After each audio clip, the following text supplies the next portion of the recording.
Teacher भर्ती में TGT, PGT और एलटी के एग्जाम के लिए वायरस अथवा विषाणु से होने वाले प्रमुख रोग और उनके कारक वाहक और उनमें कौन सा डीएनए पाया जाता है, कैसा कैसा आरएनए पाया जाता है, पूरी जानकारी आपको बताएंगे। और इसके बाद में जो वायरस पर आधारित मोस्ट इंपॉर्टेंट क्वेश्चन शेष बच गए थे पिछले वीडियो में, वे सभी मोस्ट इंपॉर्टेंट क्वेश्चन भी आपको करवाएंगे विद डिटेल। तो चलिए सबसे पहले विषाणु अथवा वायरस से होने वाले कुछ प्रमुख रोग और उनके कारक तथा वाहकों को जान लेते हैं। इसके बाद मोस्ट इंपॉर्टेंट क्वेश्चन को समझेंगे। तो चलिए शुरू करते हैं। पहला है साधारण जुकाम, या इसे कॉमन कोल्ड के नाम से जाना जाता है। साधारण जुकाम को कॉमन कोल्ड भी कहा जाता है। और यह जो साधारण जुकाम है इसका कारक है राइनो वायरस, यानी साधारण जुकाम या कॉमन कोल्ड राइनो वायरस से हो जाता है, राइनो वायरस से। और इस वायरस में सिंगल स्टैंडर्ड आरएनए पाया जाता है, यानी कि एसएसआरएनए पाया जाता है। जो राइनो वायरस है इसमें कैसा आरएनए है, कैसा जेनेटिक मटेरियल होता है, तो एसएसआरएनए या सिंगल स्टैंडर्ड आरएनए होता है। और ये कैसे फैलता है, तो वायु या संक्रमित वस्तुओं द्वारा फैलता है। वायु में बूंदों के माध्यम से, जैसे कोई संक्रमित व्यक्ति है, उसने खांसा छींका, उसके सामने कोई स्वस्थ व्यक्ति है तो उसको हो जाता है, या फिर संक्रमित वस्तुओं को छूने से हो जाता है। फिर दूसरा है चिकनगुनिया। तो चिकनगुनिया वायरस से होता है। जो चिकनगुनिया है ये चिकनगुनिया वायरस से होता है। और ये भी, इसका भी जो वायरस है उसमें genetic material single standard RNA होता है। सिंगल स्टैंडर्ड आरएनए यानी एसएसआरएनए होता है। और ये कैसे फैलता है, इसको कौन फैलाता है, तो एडीज मच्छर फैलाता है। एडीज मच्छर के कारण ये एक व्यक्ति से दूसरे व्यक्ति में फैलता है। फिर अगले पर आते हैं। फिर अगला है रेबीज या हाइड्रोफोबिया। रेबीज को हाइड्रोफोबिया भी कहा जाता है। तो ये रेबीज वायरस से होता है और इसमें भी सिंगल स्टैंडर्ड आरएनए होता है। और ये कुत्ते के काटने से, तो कैसा कुत्ता होगा, तो संक्रमित कुत्ते के काटने से होता है। संक्रमित कुत्ते की लार में ये वायरस पाया जाता है। जब वो काटता है तो एक व्यक्ति से दूसरे व्यक्ति में फैल जाता है। या कुछ अन्य संक्रमित जानवर होते हैं जिनके काटने से हाइड्रोफोबिया या रेबीज रोग हो जाता है। और आपको बता दें, हाइड्रोफोबिया या रेबीज रोग को जल कांटा भी कहा जाता है, जल कांटा रोग भी कहा जाता है। फिर अगला है पीत ज्वर, या इसे येलो फीवर भी कहा जाता है। जो पीत ज्वर है या येलो फीवर है इसका वायरस है रुबेला या पीत ज्वर वायरस। और इसमें भी सिंगल स्टैंडर्ड आरएनए होता है और ये एडीज मच्छर के काटने से एक व्यक्ति से दूसरे व्यक्ति में फैल जाता है। तो आज जो हम ये रोग बता रहे हैं ये सभी वायरस जनित या वायरल डिसीजेज हैं या विषाणु से होने वाले रोग होते हैं। फिर अगले पर आते हैं। फिर अगला है डेंगू बुखार। तो डेंगू बुखार डेंगू वायरस से होता है। ये जो डेंगू वायरस है ये फ्लेविरिडे कुल से संबंधित है, या इसके अगर जीनस की बात की जाए तो फ्लेवी वायरस जीनस समूह के अंतर्गत आता है। और इस वायरस में सिंगल स्टैंडर्ड आरएनए होता है, सिंगल स्टैंडर्ड आरएनए। और ये एडीज एजिप्टी मच्छर के काटने से फैलता है। मच्छर लेकिन कैसा होगा, संक्रमित मच्छर है तब होगा। संक्रमित मादा एडीज एजिप्टी मच्छर के काटने से डेंगू बुखार हो जाता है। और यहीं पर आपको बता दें, जो डेंगू वायरस है इस डेंगू वायरस के 4 सीरोटाइप पाए जाते हैं। 4 सीरोटाइप होते हैं इस डेंगू वायरस के। कौन कौन से, तो DENV यानी डेंगू वायरस फर्स्ट, इसी तरह से DENV सेकेंड, इसी तरह से DENV थर्ड और फिर DENV फोर। 4 सीरोटाइप पाए जाते हैं जो मनुष्य में डेंगू बुखार पैदा करते हैं। फिर अगला है पोलियो। तो ये पोलियो वायरस से हो जाता है। जो पोलियो है पोलियो वायरस से होता है और ये भी सिंगल स्टैंडर्ड आरएनए वाला वायरस है।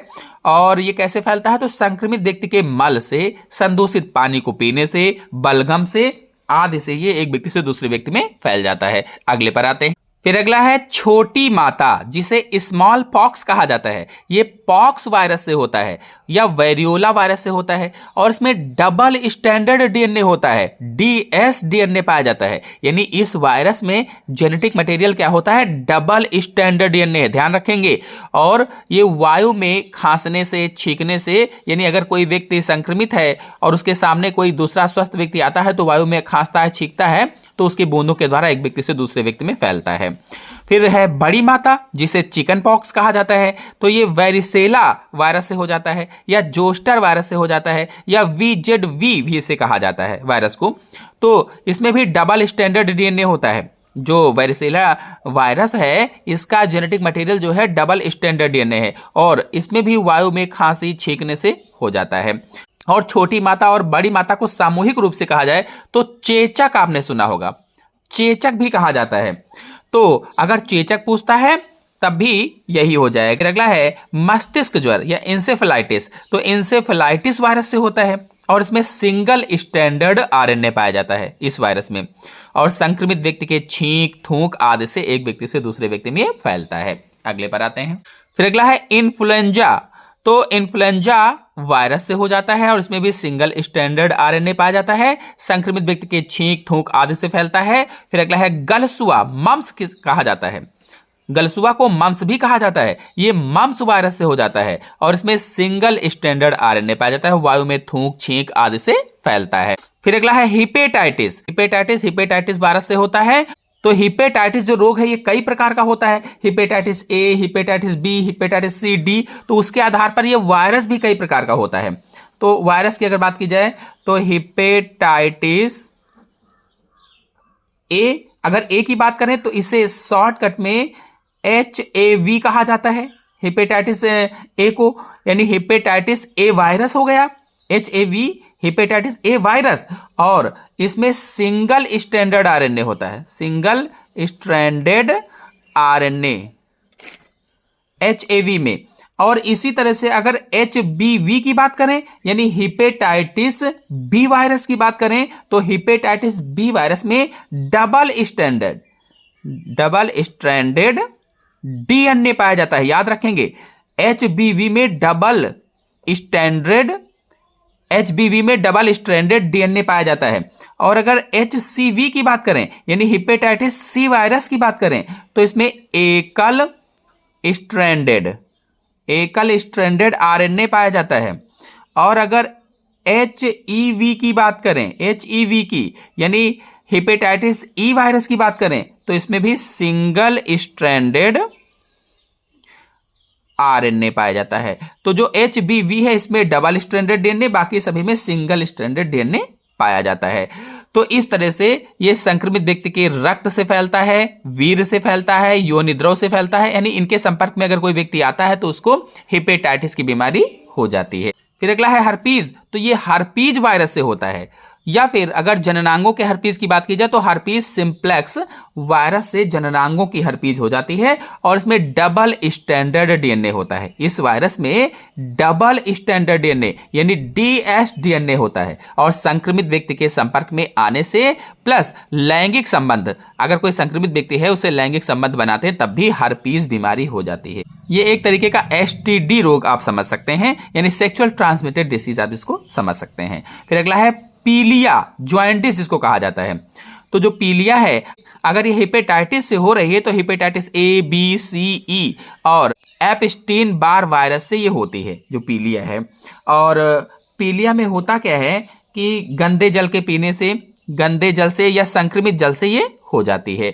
फिर अगला है स्वाइन फ्लू, तो ये H1N1 वायरस से होता है। छींकने खांसने, वायु में अगर हैं, छींकते हैं खांसते हैं तो व्यक्ति को भी हो जाता है, तो स्वाइन फ्लू हो जाएगा। फिर अगला है आंख उठना, तो आंख उठना को कंजक्टिवाइटिस बीमारी भी कहा जाता है, एडेनो वायरस से होता है। अगर अन्य वायरसों की बात करें तो हर्पीज सिंप्लेक्स वायरस से भी हो जाता है, कभी कभी वेरिसेला जोस्टर वायरस से भी ये हो जाता है। और फिर अगला है खसरा, मीजल्स मार्बेली वायरस से होता है, या रोबियोला वायरस से ये खसरा बीमारी हो जाती है। तो ये तो हो गए कुछ मोस्ट इंपॉर्टेंट वायरस डिसीजेस यानी वायरल डिसीजेस। अब चलिए जो शेष बचे क्वेश्चन थे उनको आपको समझा देते हैं। HIV जैसे रेट्रो विषाणुओं में कौन सा एंजाइम पाया जाता है? 4 ऑप्शन आपके सामने दिए गए हैं। HIV जैसे जो रेट्रो वायरस होते हैं, रेट्रो विषाणु होते हैं, इनमें कौन सा एंजाइम पाया जाता है? Which enzyme is found in retrovirus like HIV? तो इसमें ऑप्शन सही होगा लास्ट डी वाला, रिवर्स ट्रांसक्रिप्टेज नामक एंजाइम पाया जाता है। आपको बता दें कि रेट्रो विषाणुओं में न्यूक्लिक अम्ल आरएनए पाया जाता है। जो रेट्रो विषाणु होते हैं, रेट्रो वायरस होते हैं, इनमें जो न्यूक्लिक अम्ल होता है वो आरएनए होता है और इनमें रिवर्स ट्रांसक्रिप्टेज एंजाइम होता है। अगला क्वेश्चन है, एड्स विषयक निम्नलिखित कथनों पर विचार कीजिए। 4 ऑप्शन आपके सामने दिए गए हैं। कहा गया है एड्स विषयक निम्नलिखित कथनों पर विचार कीजिए। Consider the following statements regarding AIDS. सोचिए और बताइए इसमें कौन सा ऑप्शन सही होगा। तो इसमें ऑप्शन सही होगा लास्ट वाला, डी वाला। पहला, दूसरा और चौथा सही है, यानी 1, 2 एंड 4 आर करेक्ट। आपको बता दें एड्स एक संक्रामक रोग है जो शरीर की संक्रमण से लड़ने की क्षमता को खत्म करता है, यानी हमारी प्रतिरक्षा क्षमता को खत्म कर देता है। अगले क्वेश्चन पर आते हैं। पादप विषाणु जिसमें डीएनए पाया जाता है वह है, ऐसा पादप विषाणु जिसमें डीएनए पाया जाता है उसे क्या कहते हैं। Plant virus which has DNA is. सोचिए और बताइए कौन सा ऑप्शन इसमें सही होगा। तो इसमें ऑप्शन सही होगा पहला, कॉलिमो वायरस होता है। कॉलिमो वायरस जो है ये कॉलिमोवेरिडी कुल मुख्यतः पौधों को संक्रमित करता है। उसमें डीएनए का दोहरा गुणसूत्र पाया जाता है या डबल स्टैंडर्ड डीएनए पाया जाता है, ये भी हम कह सकते हैं। नेक्स्ट क्वेश्चन है, निम्नलिखित में से कौन सा डबल स्टैंडर्ड आरएनए वायरस है। डबल स्टैंडर्ड आरएनए वायरस कौन सा है। रोटा वायरस, इन्फ्लुएंजा वायरस, टास्पो virus, rhabdo virus. Which one of the following is a double standard RNA? dsRNA। तो आंसर सही होगा इसमें से पहला, रोटा वायरस होता है। आपको बता दें रोटा वायरस छोटे बच्चों में अतिसार का प्रमुख कारण होता है, पेचिस का प्रमुख कारण होता है। यह डबल स्टैंडर्ड आरएनए विषाणु है, डबल स्टैंडर्ड आरएनए, जो रियो वायरस परिवार का एक सदस्य माना जाता है। नेक्स्ट क्वेश्चन है, वायरस का प्रोटीन कवच जो न्यूक्लिक एसिड को ढके रहता है कहलाता है। Plasmid, capsid, vector, virion. Protein coat of a virus enclosing nucleic acid is called. तो देखिए जो विषाणु होते हैं, जो वायरसेस होते हैं, इनके न्यूक्लिक एसिड प्रोटीन कवच से ढके रहते हैं जिसे कैप्सिड कहा जाता है। जिस प्रोटीन कवच से ढके होते हैं उन्हें क्या कहते हैं, कैप्सिड। और कैप्सिड कैप्सोमियर से मिलकर बने होते हैं। नेक्स्ट क्वेश्चन है, वायरस का कैप्सिड इसका बना होता है। उसी क्वेश्चन को घुमाकर पूछा गया है। तो वायरस का कैप्सिड प्रोटीन का बना होता है। नेक्स्ट क्वेश्चन है, प्रियॉन्स क्या हैं। संक्रामक प्रोटीन्स, संक्रामक आरएनए, संक्रामक डीएनए, संक्रामक Z DNA. What are prions. 4 option आपके सामने दिए गए हैं। ऑप्शन सही होगा इसमें से पहला, प्रियॉन्स संक्रामक प्रोटीन होते हैं और ये सूक्ष्मतम प्रोटीन अणु हैं जो रोग उत्पन्न करते हैं या रोग उत्पन्न करने की क्षमता रखते हैं। जैसे गायों में पागलपन है, मनुष्यों में हंसी रोग है या कुरु रोग जिसको कहा जाता है। ऐसे ही और बहुत सारे रोग हैं जो ये पैदा करते हैं। अगला क्वेश्चन है, निम्नलिखित में से कौन ना तो एक प्रोकैरियोट है और ना एक यूकैरियोट। आसिलेटोरिया, टीएमवी, खमीर, E coli. Which one of the following is neither a prokaryote nor a eukaryote। कौन सा ऑप्शन सही होगा। तो इसमें आंसर सही होगा बी, टीएमबी, यानी टोबैको मोजैक वायरस, जिसे सजीव जगत में स्थान नहीं दिया गया है क्योंकि इसमें कोशिका नहीं पाई जाती है और सजीवों को प्रोकैरियोट तथा यूकैरियोट में बांटा गया था। नेक्स्ट क्वेश्चन है, निम्नलिखित में से कौन सा कथन विषाणुओं के लिए उपयुक्त है। 4 ऑप्शन आपके सामने दिए गए हैं। Which one of the following statements about viruses is correct. They have their own metabolic system, they contains either DNA और RNA, they are facultative parasites. Option सही होगा इसमें से बी, इनमें से डीएनए अथवा आरएनए पाया जाता है। नेक्स्ट क्वेश्चन है, निम्नलिखित में से किसमें केवल एक प्रकार का न्यूक्लिक अम्ल पाया जाता है? जीवाणु, वायरस, कवक, actinomycetes. Which one of these normally has only one type of nucleic acid, either DNA or RNA? Bacteria, virus, fungi और लास्ट ऑप्शन है एक्टिनोमाइसिटीज। ऑप्शन सही होगा इसमें से बी, जो वायरस होते हैं, वायरस को सजीव तथा निर्जीव के बीच की कड़ी माना जाता है और इनमें अपना उपापचयी तंत्र नहीं पाया जाता है, इसीलिए इन्हें प्रतिजैविकों से नष्ट नहीं किया जा सकता है। ये अविकल्पी परजीवी होते हैं और वायरस में डीएनए तथा आरएनए में से केवल एक न्यूक्लिक अम्ल पाया जाता है। या तो डीएनए पाया जाएगा या तो आरएनए पाया जाएगा, दोनों नहीं पाए जाते हैं, इसलिए इसमें ऑप्शन बी वाला सही होगा, वायरस। नेक्स्ट क्वेश्चन पर आते हैं, हाइड्रोफोबिया रोग उत्पन्न होता है जीवाणुओं के द्वारा, कवक के द्वारा, विषाणुओं के द्वारा, प्रोटोजोआ के द्वारा। Hydrophobia is caused by bacterium, fungus, virus and protozoan. Option सही होगा इसमें से सी, विषाणुओं के द्वारा हाइड्रोफोबिया रोग उत्पन्न होता है। हाइड्रोफोबिया जो रोग है इसे रेबीज भी कहा जाता है। यह रोग मनुष्य में पागल कुत्ते के काटने से होता है और इसमें व्यक्ति को पानी से डर लगने लगता है, जिसे हाइड्रोफोबिया कहा जाता है क्योंकि पानी से डर लगता है। नेक्स्ट क्वेश्चन है, इनमें से कौन सी बीमारी बैक्टीरिया जन्य नहीं है? ट्यूबरकुलोसिस, लेप्रोसी, पोलियो, ये सभी। Which of these disease is not bacteria? Tuberculosis, leprosy, polio, all of these। Option सही होगा इसमें से सी, पोलियो बैक्टीरिया जन्य नहीं है। पोलियो एक संक्रामक रोग होता है जो कि पोलियोमाइलाइटिस विषाणु द्वारा होता है और इसमें रोग कारक जीव का संचरण दूषित भोजन अथवा जल द्वारा होता है जो तंत्रिका तंत्र को प्रभावित करता है। नेक्स्ट क्वेश्चन पर आते हैं, बैक्टीरियोफेज जो संक्रमण के कुछ ही समय में जीवाणु का संलयन कर देता है कहलाता है। चार ऑप्शन आपके सामने दिए गए हैं और पूछा गया है, bacteriophage that lyse the bacterial cells shortly after infection are termed as. Option सही होगा इसमें से बी, उग्र। उग्र आपको बता दें कि जीवाणु में पहुंचकर जीनोम के भविष्य के आधार पर फेज वायरस दो प्रकार के होते हैं, एक तो उग्र, दूसरा संयमी।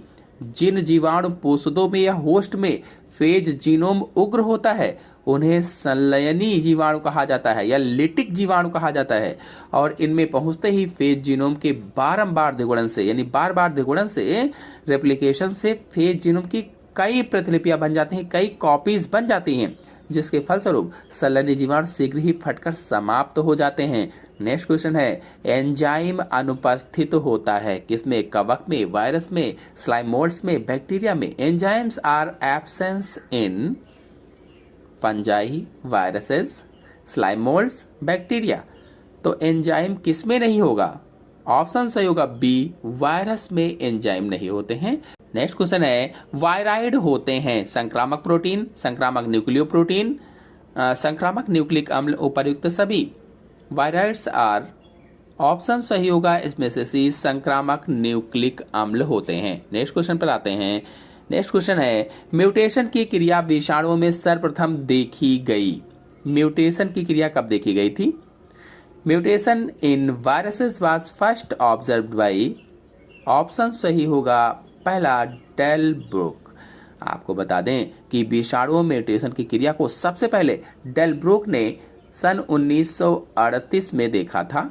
नेक्स्ट क्वेश्चन है, डीएनए का इकहरा गुणसूत्र पाया जाता है रियो वायरस में, ई कोलाई में, 5x174 वायरस में, लैम्डाफेज में। तो आंसर सही होगा इसमें से सी, 5x174 वायरस में डीएनए का इकहरा सूत्र पाया जाता है। वायरस शब्द का सर्वप्रथम प्रयोग किसने किया था? The terms virus was introduced by, option सही होगा इसमें से सी, पास्चर के द्वारा वायरस शब्द का सबसे पहले प्रयोग किया गया था। यह टीजीटी 2002 में क्वेश्चन पूछा गया था। वायरस को हिंदी में कहते हैं विषाणु और विषाणु का अर्थ होता है विष के अणु अर्थात जहरीले अणु। तो इसका सर्वप्रथम पास्चर के द्वारा प्रयोग किया गया था, जबकि वायरस की खोज का श्रेय इवानोवस्की को दिया जाता है, इवानोवस्की को। नेक्स्ट क्वेश्चन पर आते हैं। निम्नलिखित में से कौन सी वायरल बीमारी घरेलू पालतू जानवरों में पाई जाती है?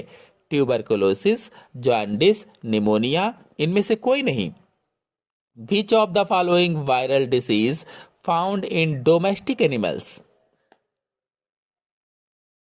पीजीटी 2002 में क्वेश्चन पूछा जा चुका है। इसका आंसर सही होगा डी, नन ऑफ दिस, यानी कि जितने भी बीमारियां इसमें से दी गई हैं ये घरेलू पालतू जानवरों में नहीं पाई जाती हैं। नेक्स्ट क्वेश्चन है, इनके द्वारा पादप विषाणु सर्वप्रथम क्रिस्टलीय रूप में पृथक किया गया तथा न्यूक्लियो प्रोटीन जैसा माना गया। इवानोवस्की, स्टैनले, पास्चर और Miller. Plant virus was first isolated in crystalline form and regarded as a nucleoprotein by 2000 में पूछा गया था पीजीटी में। इसका आंसर सही होगा बी, स्टैनले के द्वारा, यानी 1935 में WM स्टैनले ने सबसे पहले तंबाकू मोजैक वायरस यानी TMV को पृथक करके इसके रवे बनाने में सफलता हासिल की थी और इसके लिए उनको नोबेल पुरस्कार भी दिया गया था 1946 में। नेक्स्ट क्वेश्चन पर आते हैं। विषाणु अर्थात वायरस को सर्वप्रथम क्रिस्टल रूप में प्राप्त करने का श्रेय जाता है। देखिए उसी क्वेश्चन को घुमाकर पूछा गया, 2000 में पूछा गया था, फिर 2002 टीजीटी में वही क्वेश्चन आ गया है। तो इसका आंसर हम सभी लोग जान चुके हैं। WM स्टैनले ने विषाणु या वायरस को सबसे पहले क्रिस्टल के रूप में प्राप्त किया था और खोज का श्रेय इवानोवस्की को जाता है। नेक्स्ट क्वेश्चन है, चेचक का कारण है। Small pox is caused by, answer सही होगा इसमें से पहला वेरियोला, यानी चेचक रोग वेरियोला वायरस के कारण हो जाता है। फिर अगला क्वेश्चन है, द्विस्तंभी आरएनए पाया जाता है स्मॉल पॉक्स विषाणु में, वंडर ट्यूमर विषाणु में, टोबैको मोज़ेक विषाणु में, इन्फ्लुएंजा विषाणु में।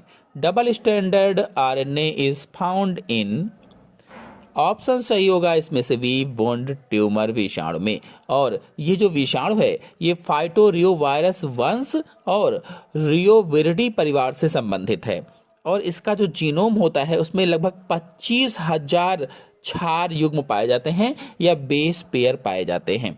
नेक्स्ट क्वेश्चन है, निम्नलिखित में से कौन सा आरएनए वायरस नहीं है? Which of the following is not an RNA virus? तो इसमें आंसर सही होगा लास्ट वाला, नन ऑफ दीज, यानी कि इसमें से कोई भी ऑप्शन सही नहीं है। फिर अगला क्वेश्चन है, नीली हरी शैवाल पर परजीवी वायरस कहां पाया जाता है? नीली हरी शैवाल पर परजीवी वायरस कहां पाया जाता है? The virus parasitizing the members of blue green algae are known as, तो इसका आंसर सही होगा साइनोफेज। जो ब्लू ग्रीन एल्गी है बीजीए होती है, शॉर्टकट में बीजीए कहा जाता है। यह नीली हरी शैवाल जो होती है इस पर परजीवी वायरस को साइनोफेज कहा जाता है और नीली हरी शैवाल को साइनोबैक्टीरिया भी कहा जाता है क्योंकि यह साइनोबैक्टीरिया वर्ग के अंतर्गत आता है। नेक्स्ट क्वेश्चन है, पपीते का पर्ण कुंचन रोग होता है कवक के द्वारा, विषाणु के द्वारा, जीवाणु के द्वारा, माइकोप्लाज्मा के द्वारा। Leaf curl of papaya disease is caused by fungus, virus, bacteria, mycoplasma. Option सही होगा इसमें से बी, विषाणु के द्वारा या वायरस के द्वारा, यानी जो पपीते की पर्ण कुंचन की बीमारी है ये विषाणु जनित रोग होती है, वायरल डिसीज है। और इस रोग में होता क्या है, तो इस रोग के कारण शुरुआत में पौधों का विकास सही से नहीं हो पाता है और पत्तियां जो होती हैं वो गुच्छे जैसी हो जाती हैं, जैसे गुच्छा होता है। और इस रोग का वाहक सफेद मक्खी होती है। तो इस प्रकार से आज के वीडियो में मैंने आप सभी लोगों को वायरस से रिलेटेड मोस्ट इंपॉर्टेंट क्वेश्चन बताया जो बार बार पूछे जाते हैं। आशा आपको अच्छी तरीके से समझ में आए होंगे। नेक्स्ट वीडियो में जीवाणु या बैक्टीरिया से रिलेटेड सभी क्वेश्चन लेकर के आएंगे। वीडियो को लाइक ना किया हो तो लाइक कीजिए, अपने सभी दोस्तों में शेयर कीजिए। धन्यवाद।